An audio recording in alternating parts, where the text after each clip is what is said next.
Lynetta with Just As You Are Art. I did a project recently. It was an end table that I did what's called a swipe on. Someone had asked if I could do a step-by-step to show them how a swipe is done. So I'm going to do that today. The swipe that I did, I can provide you with the link to that YouTube video. It's in my YouTube. It took me about an hour and a half to do. So this is a really simple abbreviated version of what I did there, just so that you can kind of get an idea of how a swipe is done. It's really a really simple technique that can provide you with some really cool impact, some really cool effects in your work. So I'm going to go ahead and turn the camera down here. Let's see.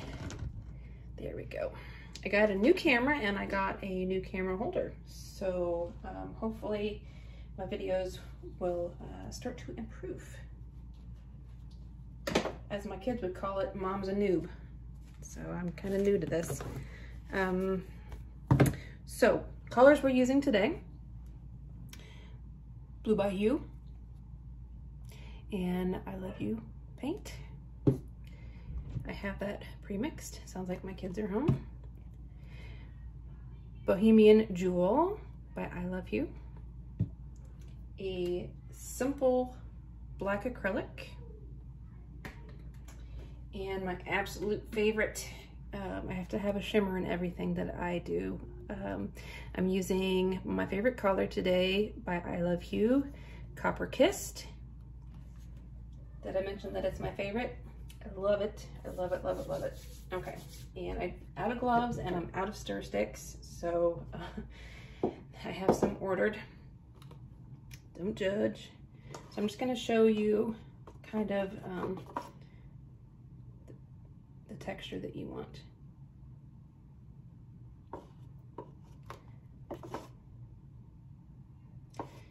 You want it to be relatively runny.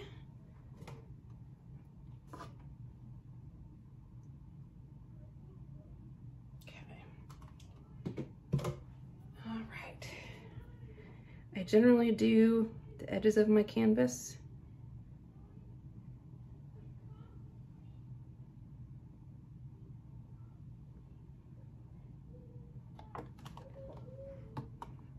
Yeah, my kids are definitely home.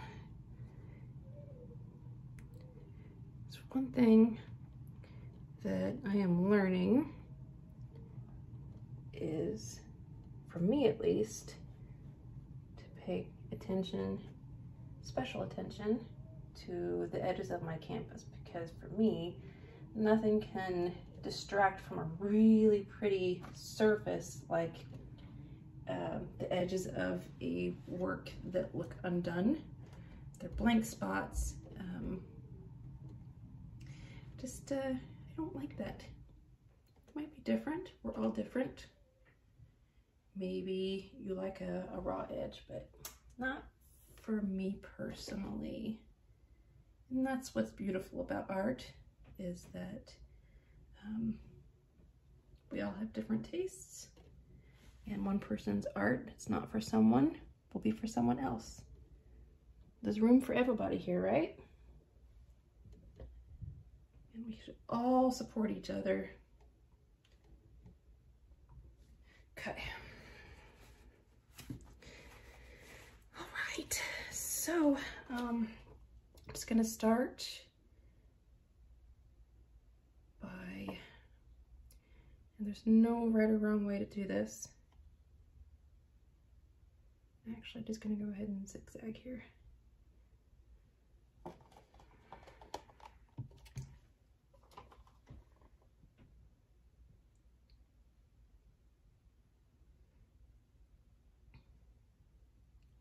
I normally have music going, and I just noticed that it's actually not going.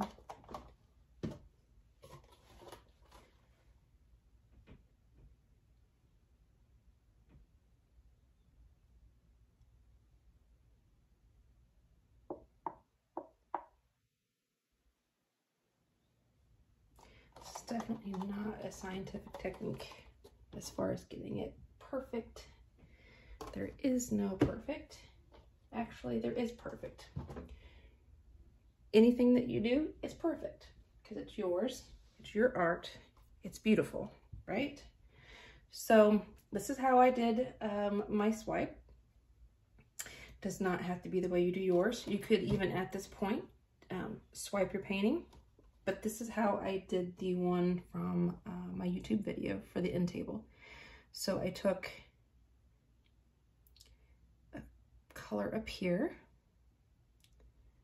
kind of concentrated it at the top of my canvas. And what I have here is just a little bit of a color shifting acrylic.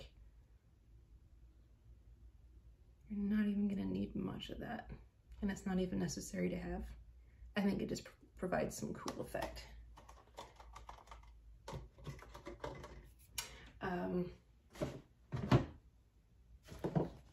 What I'm mixing my paints with today is Flood latex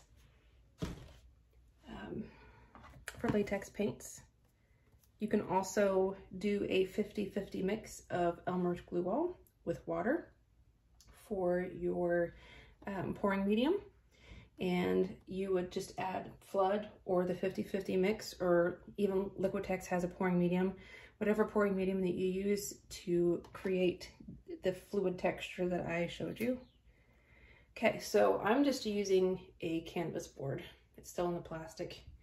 And the trick here is to not press so hard that you're going to scrape the paint off, but also push down hard enough that you're going to disturb the paint. So I'm just going to lay it here, the edge, and just drag it down.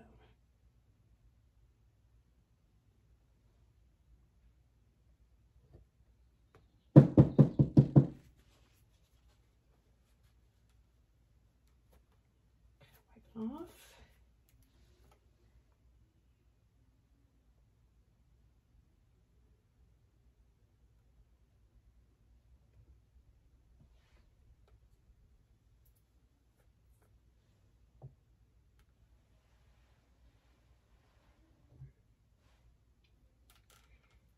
And as the paint sits, what we call the cells are going to start to pop up. Now, some artists don't want, that's a skip where the board didn't hit it. Sometimes I will take my paintbrush and go in and go over that skip, but I like that. I don't want to mess with it. So again, it's whatever works for you. It's your art. It's beautiful just how you want it. So as you can see here, as it sits, we've got our cells popping up. And I'm just gonna let it do its thing for just a minute more.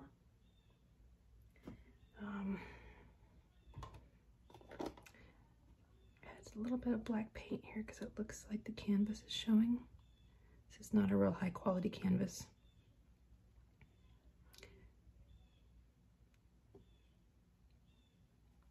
Bargain canvases work really well for little experiments or demonstrations.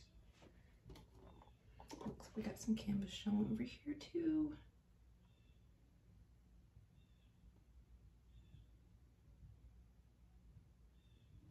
Okay. Again, I like to make sure that my edges are taken care of. Got a little bit of canvas showing over here. Just touch that. All right. So got some really, really cool cells over here. And I will bring you in for a aerial view once we are all done. Okay, at this point, these places in here, we really don't have a lot of cells. I'm gonna encourage them to do their thing with a torch. So I've gone through a couple torches. This one is benzomatic, actually my favorite so far. So it's gonna come in, and what this does is it breaks the surface tension of that paint. It And those little things that are hiding under there that just couldn't break through, it allows them to pop through.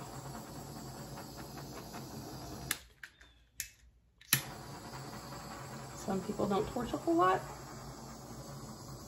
I love to torch because I like to bring all those little details to the surface.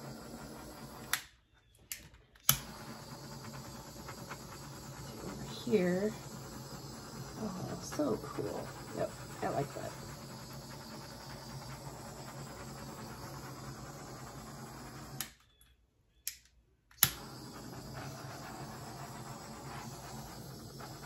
So I think if I would have used a little bit less of the black paint, we would have gotten more cells through here. But I actually really like it like this. I'm cool with it. I do want to come back through this little area here and bring some interest up. Yeah, I'm so glad that I left that. It's beautiful.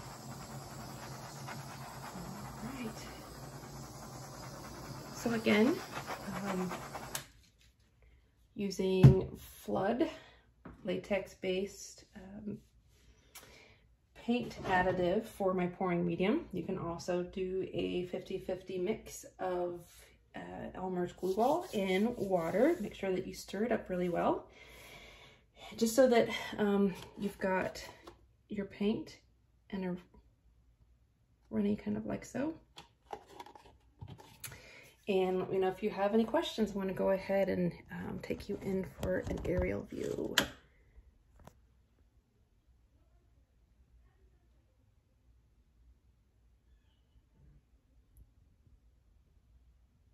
Look at that, I love it.